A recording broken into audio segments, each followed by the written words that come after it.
সিরাজগঞ্জ বাজার স্টেশন চত্বরে জুলাই জাতীয় সনদ বাস্তবায়ন আদেশ জারি ও উক্ত আদেশের ওপর নভেম্বর মাসেই গণভোট আয়োজন সহ ৫ দফা দাবিতে বিক্ষোভ মিছিল অনুষ্ঠিত হয়েছে। শুক্রবার সকাল ১০টায় বিক্ষোভ মিছিলটি সিরাজগঞ্জ বাজার স্টেশন চত্বর থেকে শুরু হয়ে শহরের এস রোড প্রদক্ষিণ করে মুক্তা প্লাজার সামনে এসে সংক্ষিপ্ত বক্তব্যের মাধ্যমে শেষ হয়।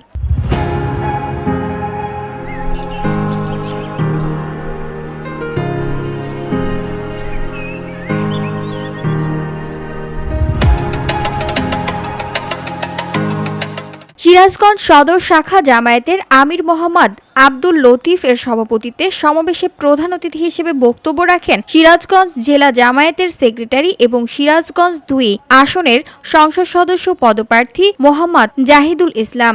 বাংলাদেশের রাজনীতি নির্বাচন সংবিধানের মধ্যে একটি ইতিবাচক পরিবর্তন আসবে, যে পরিবর্তনের মধ্য দিয়ে আগামীর নতুন বাংলাদেশ হবে, যে বাংলাদেশে কোনো স্বৈরাচারের জন্ম হবে না।